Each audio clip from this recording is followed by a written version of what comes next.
In 1956, the British Empire didn't fall on a battlefield. It didn't collapse under a mushroom cloud in a bank office in Washington. A single phone call, a threat to crash the British power. And suddenly, the empire on which the sun never set realized it couldn't even pay its own bills anymore. The Suez Crisis exposed the brutal truth. Britain still thought it was a global master, long after the mass said it was just another detonation. Now, fast forward to 2026. History is whispering a familiar warning. The United States is standing at its own sourest moment. We see a raid in Venezuela. We hear threats to annex Greenland. We feel the heat rising with Iran. And we watch a rift widen with Europe. 4 events, 4 alarm bells. Is this just a rough patch? Or is the Americans sleepwalking into the same trap that destroyed the British Empire, the Soviet Union, and even the Qin Dynasty 2,000 years ago? Empires almost never realize they are dying until it's too late. They think they are just having a bad decade. But if you look closely, the autopsy always reveals the same cause of death. Take Nazi Germany. It wasn't just evil. It was suicide. It tried to fight the world on 2 fronts, stretching from the English Channel to the gates of Moscow. It snapped under the weight of its own ambition. Look at the Soviet Union. It spent decades projecting power from Eastern Europe to Afghanistan. But behind the tank treads, the economy was hollow. When the people stopped believing the story of the workers' paradise, the whole thing collapsed in just a few years. Go even further back to ancient China. The Qin Dynasty unified the land with iron efficiency, building the early Great Wall. But the cost was brutal. Massive taxation and forced labor that crushed its own people. The machinery that built the empire eventually tore it apart. Strip away the flags and the languages, and you see a pattern. Imperial overstretch, financial exhaustion, the loss of legitimacy. The British Empire's surest mistake was all of these combined. London tried to act like it was 1900 in a world that had already moved to 1956. Today, the question is Washington trying to act like it's 1990 in a world that has already moved to 2026. Before an empire loses abroad, it rots at home. For the United States, the binding spell has always been the American dream. The promise that if you work hard, you rise. But in 2026, that spell is breaking. The numbers are terrifying. By the end of 2025, the U.S. government was spending nearly $300 billion a year just on interest payments for the national debt. That's not building the future. That's paying for the past. When an empire spends more on debt than on its people, the dream starts to look like a trap. Recent studies show that economic mobility, the chance to do better than your parents, has collapsed. Polls reveal that the number of Americans who believe in the dream has been cut in half since 2010. This is a legitimacy crisis, just like the Soviet citizens in the 80s who stopped believing the propaganda. Americans are looking at rising inequality, stagnant wages, and a debt crisis that seems impossible to solve. And when elites sense the people losing faith, they often make the most dangerous mistake of all. The double go. They stop fixing the home front and start gambling on foreign adventures to prove they are still strong. Which brings us to the 4 bells tolling in 2020. Bell 1, Venezuela. The exhaustion of force. The first bell rang in the Western Hemisphere, the one America calls its backyard. On January 3rd, 2026, U.S. forces launched a dramatic operation in Venezuela. They captured President Nicolás Maduro and flew into the U.S. to face drug charges. Washington called it justice. Much of the world called it a desperate regime change operation. This is the classic behavior of a fading empire. Remember Britain and Suez? They tried to use force to turn back the clock. In Venezuela, the U.S. used the might of its military to remove a leader disliked. But it couldn't fix the underlying reality. Latin America is angry. The region is forming new alliances, looking not to Washington, but to Beijing and Brasilia. The lesson? America can still break things, but it can no longer make the world obey its will.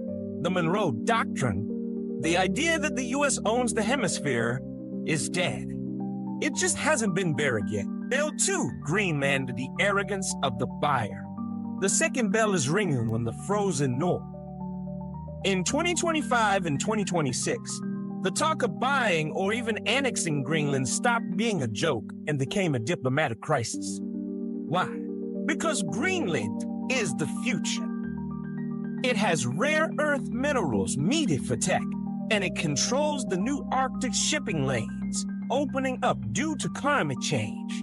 President Trump has openly pushed to acquire it, refusing to rule out economic coercion or even military force. The reaction in Europe was shock.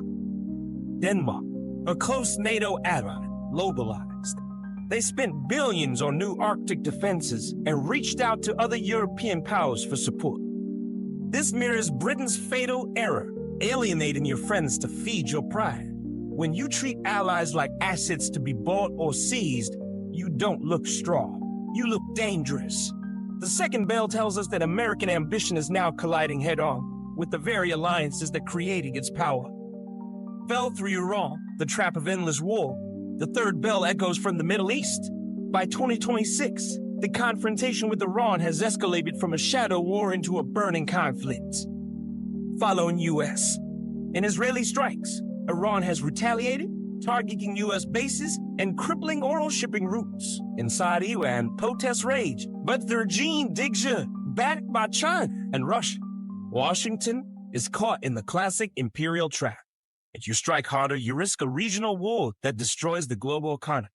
If you pull back, you look weak. This is exactly where the Soviet Union went broke, fighting endless wars of choice and difficult terrain. Val's is burning its strategic bandwidth and its treasury in a region that is rapidly becoming less important than the Indo-Pacific, where the real villain, China, waits. Bell 4, the alliance breaks. The fourth bell is the loudest and perhaps the most fatal. It is ringing in Europe. Since 1945, American power was built on a foundation of alliances. NATO was the skeleton of the U.S. empire. But in 2026, the bones are cracking. Surveys show that favorable views of the U in Europe have plummeted by nearly 13% in just 1 year. Europeans are terrified. They see the chaos in Washington, the isolationist rhetoric, the trade wars, and the erratic threats against allies like Denmark. They are doing something that was unthinkable 10 years ago, preparing to defend Europe without the United States. They are discussing their own nuclear deterrence, their own army. When Britain fell, it had America to catch it. If America falls, it has no friendly hegemon to cushion the blow. The fourth bell signals the end of the West as a single unified bloc. The alliance is fraying into a true multipolar world. The rising counter-empire, China, while Washington is firefighting these quays, burning money in Venezuela, arguing over Greenland and bleeding in the Middle East. Beijing is building systems. In 2025, China's trade surplus hit a record $1, $2 trillion. The Belt and Road Initiative is hitting record levels of investment, building ports and railways across Africa, Latin America, and Asia. There is a stark contrast in play. The United States offers sanctions, military intervention, and demands for loyalty. China offers loans, infrastructure, and trade. This doesn't mean China is a benevolent savior. But for the global South, the math is changing. Empires fall when the cost of their dominance outweighs the benefits they provide. By 2026, for many nations, the American empire is becoming too expensive to support. Is 2026 the point of no return? So let's ask the hard question. Is 2026 America's Suez moment? Let's look at the checklist: imperial overstretch. Yes, the U.S. is fighting fires on 4 continents. Financial exhaustion? Yes, $30 interest payments are the new normal. Alliance fracture? Yes, Europe is drifting away. Loss of legitimacy? Yes, the American dream is dying at home. Risky gambles? Yes, Venezuela, Greenland, and Iran are all high-risk moves designed to mask decline. At Suez, Britain discovered it could no longer act unilaterally without being punished by the markets and its own allies. In 2026, the U.S. is discovering that the world no longer sees it as the indispensable nation. The British Empire's final mistake was refusing to accept a smaller role gracefully. They clung to the illusion until the illusion shattered them. The Soviet Union's mistake was believing that force could hold together a system that had economically failed. The Qin Dynasty's mistake was crushing its own people to pay for its glory. Visual. Viewer pulls back from a close-up of the U.S. Capitol to a global view of Earth, spinning inside us. Narrative: America in 2026 is not defeated. It is still wealthy, innovative, and powerful, but history is whispering to us. The bells have rung in Venezuela, Greenland, Iran, and Europe. The pattern is set. The question isn't whether history will repeat. The question is anyone in Washington. Listener, is this the end of the American era?